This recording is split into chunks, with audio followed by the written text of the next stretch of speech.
যে মালিক রোদ আনে সে মালিক বৃষ্টিও আনে, যে মালিক হাসায় সে মালিক কাঁদায়,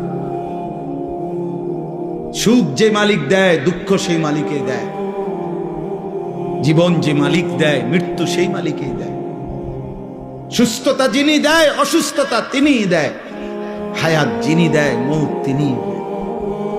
না ভিন্ন কেউ? কথা বলেন না, ভিন্ন কেউ না, একই আল্লাহ। আল্লাহ বলেন আল্লাহ হাসান, আল্লাহ কাঁদা। আদহাকা মানে আল্লাহ হাসান, আবকা মানে আল্লাহ কাঁদা। আল্লাহ বলেন আল্লাহ মৃত্যু দেন, আল্লাহ জীবন, আল্লাহ জীবন দেন, আল্লাহ রাত আনেন, আল্লাহ দিন আনেন, আল্লাহ আনেন। প্রতি সেকেন্ড আল্লাহ বদলান, প্রতি মুহূর্ত সময়ের প্রত্যেকটা সেকেন্ড বদলায় কে? কথা বলেন না, কে বদলায়? রাত, এই যে এখন রাত কে আনলেন? আগামীকালকের ভোর আনবে একমাত্র কে? তিনি যদি রাত ধরে রাখে কারো ক্ষমতা নাই আলো আনবে, তিনি যদি আলো ধরে রাখে কারো ক্ষমতা নাই অন্ধকার আনবে। বলো ভাই, আফসোসের বিষয়, আফসোসের বিষয়। আব্বা এশার নামাজের টাইম হইছে, এই সময়ও যে ছেলেগুলো এখানে দাঁড়াইয়া ছিল, এমন অসভ্য বেয়াদব কেমনে হইল আব্বা? মুসলমানের ঘরে এত বড় বেয়াদব সন্তান কেমনে হইল?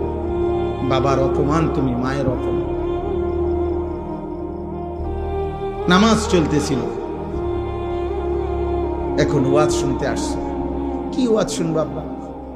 ওয়াজ মানে তো ফুটবল খেলা না, ওয়াজ মানে তো নাটক আর সিনেমা না, ওয়াজ মানে তো আখিরাতের কথা, ওয়াজ মানে তো নামাজের কথা, ওয়াজ মানে তো কবরের কথা, ওয়াজ মানে তো নসিহত, ওয়াজ মানে তো গুনাহ ছাড়ার কথা, ওয়াজ মানে তো তাকওয়ার কথা, আল্লাহকে ভয় করার কথা।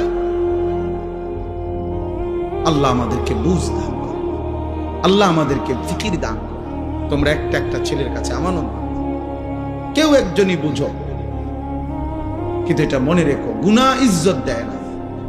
নারী, ছবি, মদ, জুয়া, জিনা, ব্যভিচার ঈমান থেকে বিচ্ছিন্ন করে দেয়। আমি হাদিস বলি, আল্লাহ নবী সাল্লাল্লাহু আলাইহি ওয়াসাল্লাম বলেন, যে ব্যক্তি জিনা করে, নারীর সাথে কোনো হারাম কাজ করে, খোদার কসম এই এক পাপ। আর হলো ওয়াশারিবাল খামরা, যে নেশা করে, মদ খায়, গাঁজা খায়, বাবা খায়, ফুট্টা খায়, পেন্সিডিল খায়, ইয়াবা খায়,